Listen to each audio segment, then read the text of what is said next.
Join Hans and Scotty tomorrow from noon to 3 at the Grill, 2264 South Main Street in Nephi. DJ, PK, we're joined once again by Shehan Jeyarajah, CBS Sports national college football writer and analyst. Shehan, good morning. Good morning. How are you guys? Good. Are you more fascinated by a weekend full of games or the fact that $49 million record buyout that Penn State is paying, man, that record didn't last very long? I mean, I'm still glancing at that first half Utah versus Colorado box score. I don't understand how something like that is possible. That was away like that. Yeah, that was unreal.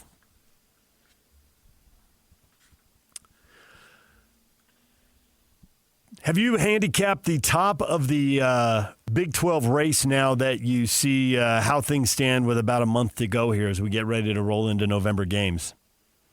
Yeah, I did it last week for CBS Sports. Obviously, Arizona State losing Jeff Sims, I think, losing Sam Levitt and putting in Jeff Sims, I think shook things up even just a little bit more. But I think the heavy favorites heading into the home stretch are Texas Tech and BYU. Now, of course, Texas Tech has a loss. I think that they're still the best team overall in the Big 12. They play each other, of course, on November 8th in a game that I'm very excited for.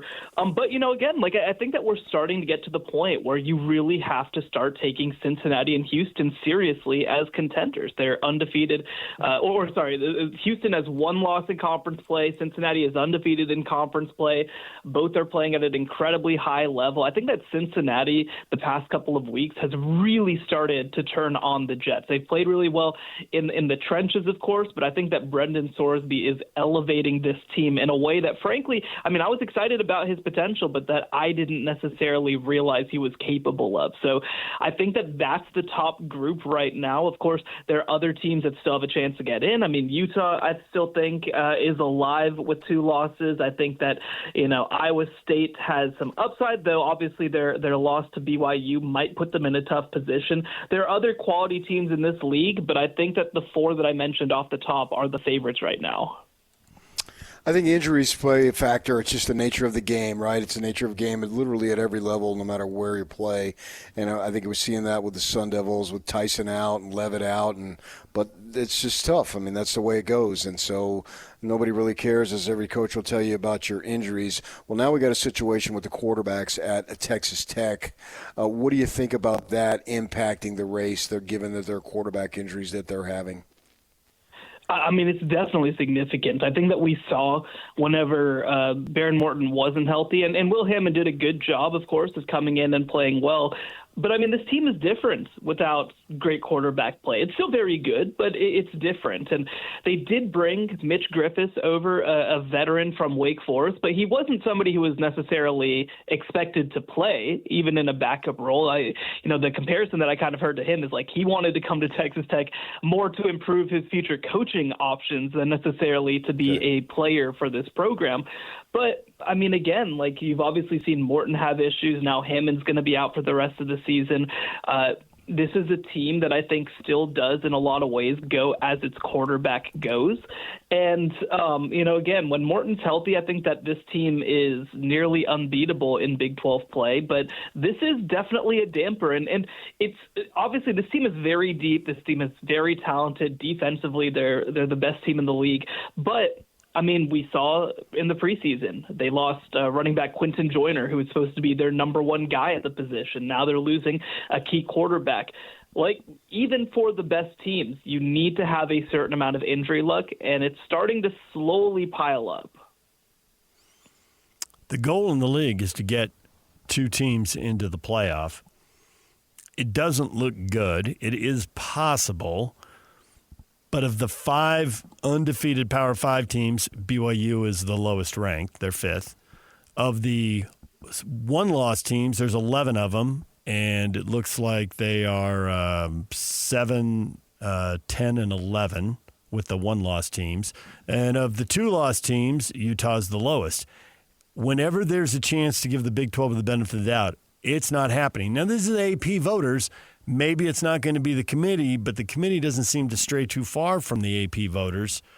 Do you think this is still possible to get two teams in, or the Big 12 is just the fourth league kicked to the curb and they'll take their one and they'll like it?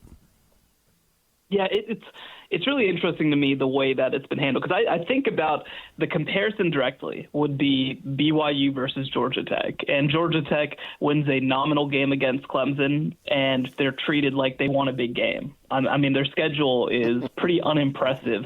Whereas, again, with BYU, you have a win against Iowa State. You have a win against Utah. I think those are two very impressive wins, to be frank, even though their first half of the schedule was pretty lackluster. So I do think that, again, I mean, I've said for the past 2 years, I feel like BYU is the singular most undervalued team and underrated team in America. I think that's continuing to this point. For them to be undefeated this late into the year with the quality of wins they have is, to me, pretty silly. But, and so it will be interesting, I think, to see how the committee views them. Of course, we're going to get the first rankings. I believe it's next week. And so, again, we'll see if the committee values some of the wins that they have, the schedule that they have a little bit differently. But look, I think that if the Big 12 has two 11-1 teams going into the Big 12 title game, I think they're still in good shape. And I say that for a couple of reasons. One, we saw that with the ACC last year. SMU didn't have an especially impressive schedule, but even though they lost at the end of the game, they managed to make it in over Alabama. But the second thing, and probably more important thing, is that I don't think that there are that many great contenders from other leagues. I think the Big Ten is capped at 3. I don't think that anybody other than Oregon, Indiana, and Ohio State has a chance to make it into the field from the Big Ten. There are a lot of teams that have a chance in the SEC, but a lot of them, frankly, are, one, have not been all that impressive to me, and two, I think are going to beat themselves up a little bit to close out the year. We'll kind of see how those things happen. I mean, I'm curious, for example, for a team like Texas, they go on the road to Georgia, and, could they actually impact Georgia's case to make the college football playoff if they pick up a win there? So I think the Big 12 is still in decent position to have a second team in the league, but you really need some things to go right in the month of November. Well, we have your voice chiming in as far as the Big 12 and BYU. Now we have, I think, the country's foremost known pizza critic who is chiming in about the lack of respect for BYU and the Big 12. And I'm speaking of Dave Portnoy. He went on Saturday and went a self-titled, I think is what I'm trying to say, rant on BYU and the Big 12. And he says he's tired of the hypothetical. It's about the points on the scoreboard that matter. And that was before, obviously, the Cougars went out and won in Ames. So I think that I largely agree with you, but I think there might be some momentum. We used to talk about that Utah, every national guy would say they were under-respected and they didn't get their due. Well, it became a situation where they said it so much that they actually got their due by everybody saying that they didn't get their due. And I'm wondering maybe if that's a little bit of momentum building for the Big 12 that could help it. And by the way, this is not a small deal that, when you have, I guess, let's say influencers, right? People who are involved in the college football world, people who are on major broadcasts on big networks, like that does matter, like you said. And Utah, kind of had that disrespect campaign for a long time. TCU, of course, as a non-power team, Boise State. And I will say this, right, for BYU, it does take time for any program to kind of move away from the perception of being a non-power team. I think that it's something that will happen, is going to happen. I would like it to happen faster, but I think that it will happen over the years as they continue to have success. One thing, by the way, and they have a chance to do it this year, is if they win the conference, it'll change everything about how people view them. I think even making the conference championship game and putting up a good effort would change everything. I mean, look at Arizona State. This was a team that a year ago was considered a little bit of, a bottom feeder, and they go and win the league, and all of a sudden Kenny Dillingham's the hottest name in coaching. Their quarterbacks, all this stuff happens. So I think that BYU will make it through. I think they will end up being more respected in coming years. But I'm glad that some people other than me are kind of paying attention now and saying, hey, you know what, this is a team that continues to win and continues to win big games and beat ranked opponents, and they're going to have a chance again to really, I think, have a strong season, win 11 games again. And so I think that as they keep doing it over the course of years, it becomes harder and harder to deny. So I think they should keep on at it, but I'm glad that more people are coming to their cause. Here comes a question you probably can't answer, but I'm going to ask it anyway. James Franklin's $49 million buyout, that record buyout, the record's been broken. LSU, $53 million to get rid of Brian Kelly. It's outrageous. It's actually kind of gross. There's people working who aren't getting paid for their work. The contrast couldn't be more stark right now given what's in the news. And yet schools, public institutions, just pull the trigger, even if it's with private money, and write these massive checks. Can you change it? Can you stop it? You got any ideas? Well, I'll tell you what, one piece of this is, man, if you're going to go to Washington and cry poor and beg Congress to do something about the state of college athletics, this is probably the worst thing you could do to build any sympathy, is fire these guys and give them $50 million not to coach.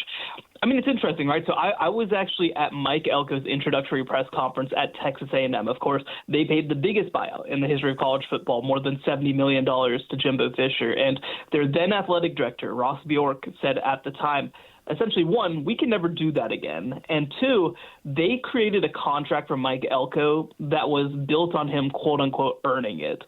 He was only getting paid, only obviously, but he was only getting paid $7 million, which is on the lower end of SEC coaches, but it was an incredibly incentive-laden contract. If they made the college football playoff, which it looks like they're going to do this year, he immediately gets a $1 million bonus. If they win a national championship, he makes $3.5 million extra dollars. So again, just crazy amounts of incentive money available. But unlike Jimbo Fisher, right, this contract isn't fully guaranteed. This contract isn't, all this sort of stuff. I think that there will be some programs, not all. I expect LSU to hand out another 10-year, $100 million contract, but I think that there are going to be some programs that sit back and think, hey, how can we adjust the way we're doing this to protect our program and create incentives to succeed? And secondly, I think that there will be a number of programs that say maybe the coach isn't the primary thing that we should be spending the vast majority of our money on. We're heading into an age where roster management and player compensation and just frankly cap management is becoming the top priority for an athletic department. Maybe we should approach this in a different kind of way. Again, it's not going to be every program. There are going to be some that feel like they have to take swings and make splashes, but I think the really smart ones that have a lot of success are going to be the ones who sit back and think, let's try to do things a little differently. Is Lane Kiffin the hottest guy right now, or he got somebody else? Oh, it's definitely Lane. I think Marcus Freeman is going to get attention too, but I think he's going to shut that down pretty quick, to be quite honest. I think the interesting thing, I mentioned the idea of swings. There are so few swing coaches available, right? Like, look at the top coaches in college football right now. I mean, it's one of the more unproven groups we've had in a while. Like, I think that outside of Kirby Smart and Ryan Day, everybody has some pretty significant questions about them. There isn't peak Urban Meyer, there isn't peak Nick Saban, there isn't peak Dabo Swinney right now. So I think that's one piece of it, is that there are just really not that many candidates to swing for. And two, Lane is one of the only ones that's quote unquote gettable because he's at Ole Miss, a program that hasn't won a championship since integration. And so I think that's why there's so much noise around Lane specifically, is that LSU and Florida fans are like, well, we can get that guy. Like I don't think that LSU and Florida fans are confident that they can get Marcus Freeman or that they could go get Ryan Day or Steve Sarkisian or Kalen, any one of these coaches.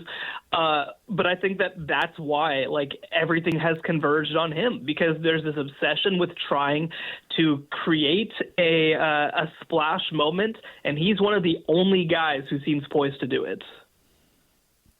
Do we have to admire the Alabama hire with Kalen DeBoer then? all the more. I know after the loss, everyone's wringing their hands, but man, they're 7-1. Their schedule doesn't look that tough. It looks like they're going to be right in the thick of it.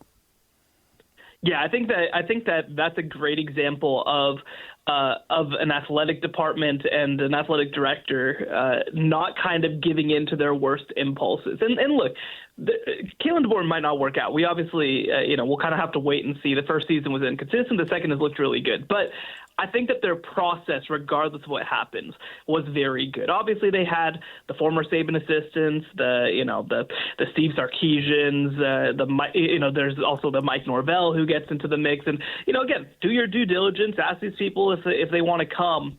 But when they say no, like there's no need to panic. There's no need to just take these wild swings. And look, Kalen DeBoer coached in a national title game that same year. Like obviously he wasn't picking up off the bargain bin, but I think that it was a really intriguing and shrewd decision to say, in this era of recruiting being driven by player compensation, maybe what we need more than anything is a coach who can maximize the moments, a coach who can build a strong staff, a coach who can be an incredible in-game coach, who can make big plays at the last moment. And Kalen DeBoer, in both of his first two seasons, has been that. Now, of course, there's been the question of, like, can you stay focused in some of these smaller moments? I think they've handled that a lot better in 2025 than 24. But, I mean, again, regardless of whether Kalen DeBoer ends up winning a title at Alabama, I think he's done a really good job. And I think that Greg Byrne, their athletic director, deserves credit for not just trying to say, let's go make a swing. Let's go get Lincoln Riley and Brian Kelly like USC and LSU tried to do. Let's just try to find the best coach for this moment. What do you think the going rate's going to be for these premier jobs? I don't want to think about it. No, but it's funny, right? Because one, regardless of where Lane Kiffin goes next, and I tend to lean that he's going to stay at Ole Miss, I think that he will probably be the highest paid non-Kirby Smart coach in the SEC. And he will do that despite having never won a major conference or a national championship. So you're talking about the $11.5, $12 million range potentially if he ends up staying. I think for some of these other jobs, you're going to be pushing towards 10. I mean, the sort of median rate right now in the SEC especially is like $9 million. Lane makes that right now.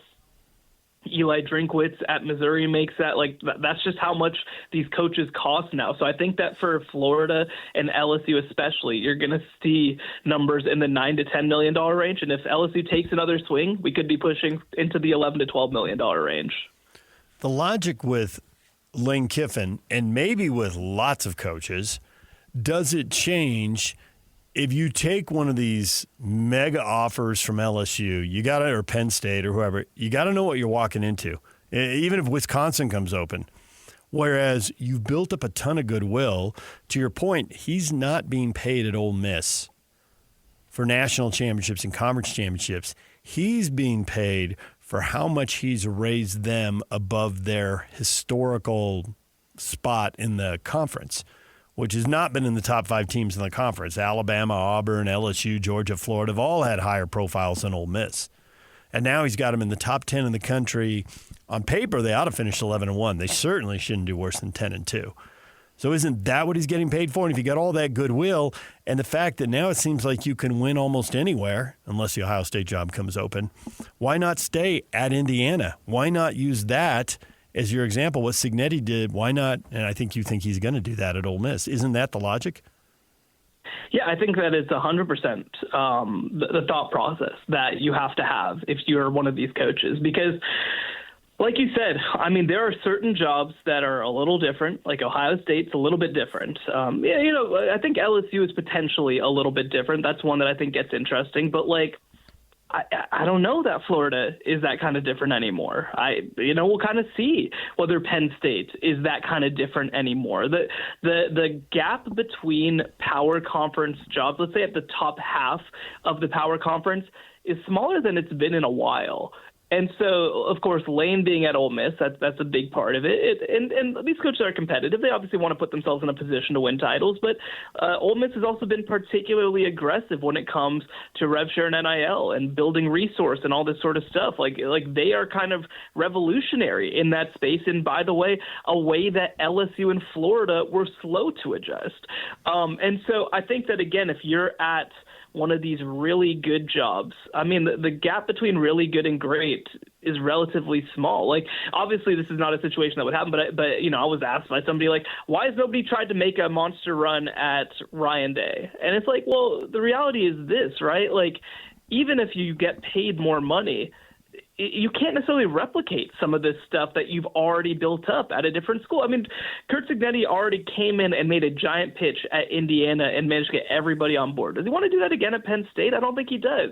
I think Matt Rule, even, for example, obviously tons of connections to Penn State, but like he's already had to kind of do his whole tour of winning people over at Nebraska. Does he want to do it again if he goes to State College? Like, I don't know that he wants to. So I think that these are more complicated, interesting, and difficult decisions than they've ever been. And the other piece of this, too, is that more programs than ever before at least have the ability to invest at that top level when it comes at least to player compensation. And for that reason, I mean, we've seen it with players as well. Coaches have the ability to be at a place that they want to be at longer than ever before. We'll leave it right there. Shehan Jeyarajah joining us, CBS Sports national college football writer analyst. I don't know what's going to happen next. You may not know either, but it's going to be interesting, isn't it? Yeah, it's a fascinating time. Thank you so much for having me. All right, thank you. Shehan joins us every week right here on 97.5, the KSL Sports Zone. When we come back, everything you missed in this show. The red-hot hockey team. Apparently that's kind of an oxymoron. But nonetheless, how else do you describe it? A clutch loss by the Jazz. How many more of those do they have, though? We'll get to that coming up, plus more football. Stay with us.